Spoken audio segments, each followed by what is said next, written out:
Hello, donc là on va voir un test statistique et donc un test d'indépendance qu'on appelle le test du Qui2. Donc il y a un exercice qui est affiché juste au-dessus.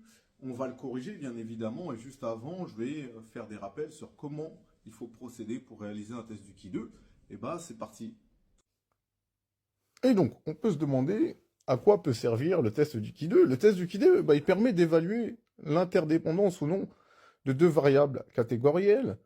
Par exemple, se peut se demander s'il existe un lien entre la couleur des yeux d'une personne et son sexe. Ça peut être une question qu'on peut se poser. Ou la même question qu'on a dans l'exercice, c'est est-ce qu'il y a un lien entre le fait d'être un fumeur et le fait d'avoir un cancer? Ben voilà. Comment on procède, du coup, pour effectuer le test du Ki2? C'est qu'on émet l'hypothèse H0, c'est qu'il n'y a pas de lien entre les deux variables étudiées, autrement dit qu'il y a indépendance. Ici, ce serait que, il n'y a pas de lien entre le fait d'être un fumeur et d'avoir un cancer. D'accord? C'est indépendant, le fait d'être fumeur et d'avoir un cancer. En deux, on va faire le tableau des effectifs observés. S'il n'est pas déjà donné, comme dans l'exercice, il est déjà donné, dans 95% des cas, ce tableau est déjà donné. En 3, on va faire un tableau des effectifs théoriques. Donc on va voir exactement comment il faut faire à travers l'exercice. En 4, on va calculer le Qui2, on va voir comment on le calcule à travers l'exercice de la même façon. Et on va le comparer avec la valeur critique quand vous prenez la table du Qui2. Et il faut bien regarder le nombre de degrés de liberté qu'on a, évidemment. Et ça, je vais vous montrer également comment on calcule. Ensuite, pour conclure, on regarde la valeur du Ki2 observé et on le compare avec la valeur critique. Si le Ki2 observé est strictement supérieur à la valeur critique, on va rejeter l'hypothèse H0. Si la valeur du Ki2 est inférieure à la valeur critique, on va accepter H0. Donc, on va commencer. On a le tableau des effectifs observés. Donc, avec évidemment le nombre de fumeurs, le nombre de non-fumeurs, le nombre de personnes qui ont un cancer, et ceux qui n'en ont pas, sur 1000 individus. Donc, nous, on va calculer les effectifs théoriques, et donc, ça nous donne le tableau suivant. Comment on calcule les effectifs théoriques? Par exemple, quand on va faire fumeur et atteint d'un cancer, c'est-à-dire fumeur intercancer, vous voyez que si je prends le tableau des effectifs observés, j'ai 500 personnes qui ont un cancer, d'accord? Donc, j'en ai 500 sur 1000, et il faut que je multiplie par 600, parce que j'ai 600 fumeurs, pour avoir l'effectif théorique. Et ça me donne 300. De la même manière, des personnes qui sont non-fumeurs et qui sont fumeurs et qui n'ont pas de cancer, qu'est-ce que je vais regarder? Je vais regarder le nombre total de personnes qui n'ont pas de cancer, c'est-à-dire 500. Donc j'aurai 500 personnes sur 1000 sur lesquelles il va falloir que je multiplie par le nombre de fumeurs au total, c'est-à-dire par 600. Donc ça me fait 500 fois 600 sur 1000, ça me fait 300. Et de la même manière, des non-fumeurs avec le cancer, je suis censé en avoir 200. Et des non-fumeurs sans le cancer, je suis censé en avoir 200. D'accord? Vous avez vu que les totaux ne changent pas, c'est toujours comme ça, les totaux ne changent pas.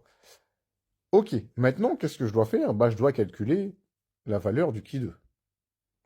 Donc la valeur du Ki2, c'est simple, vous allez faire la somme à chaque fois des effectifs théoriques moins les effectifs observés correspondants que vous allez élever au carré et vous allez diviser par l'effectif théorique correspondant.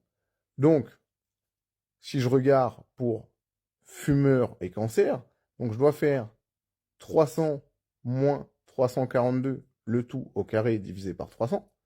Ensuite, si je regarde fumeur sans le cancer, donc je dois faire 300 moins 258, le tout au carré sur 300. Ensuite, si je regarde non-fumeur et atteint d'un cancer, je dois faire du coup 200 moins 158, le tout au carré divisé par 200. Et ensuite, je regarde la dernière case, non-fumeur et qui n'a pas le cancer. Donc, je dois faire 200. Donc ça, c'est mon effectif théorique. Moins les 242 effectifs observés. Le tout, je le mets au carré. Et je divise par 200 qui est l'effectif théorique. Et tout ça, ça me donne 29,4. Maintenant, il faut que je cherche la valeur critique.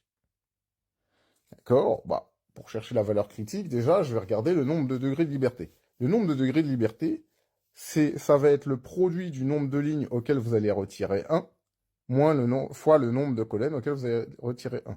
Donc j'ai 2 lignes et 2 colonnes, donc ça va me faire 1 fois 1. D'accord?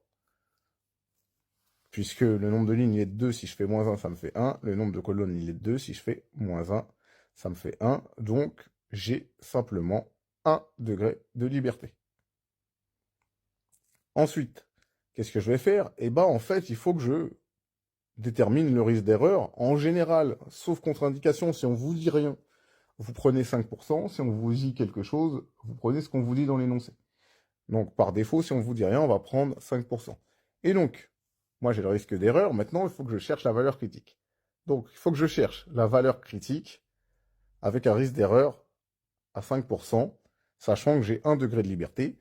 Et bien, ça, je vais simplement sortir la table du qui 2. Et ensuite, je vais chercher là où j'ai mes 1 degré de liberté, donc le k égale 1, et 5%, c'est-à-dire 0,050. Et bien, la valeur, elle est de 3,84. Et là, je l'entoure. Et donc, qu'est-ce que je constate? Je constate que mon qui 2 observé, il est de 29,4, et donc qu'il est plus grand que ma valeur critique qui est à 3,84. À partir de là, je peux dire que je rejette l'hypothèse H0, c'est-à-dire l'hypothèse qui dit qu'il n'y a pas de lien entre le fait d'avoir un cancer et le fait d'être fumeur. Et voilà comment on a pu faire un test du qui 2.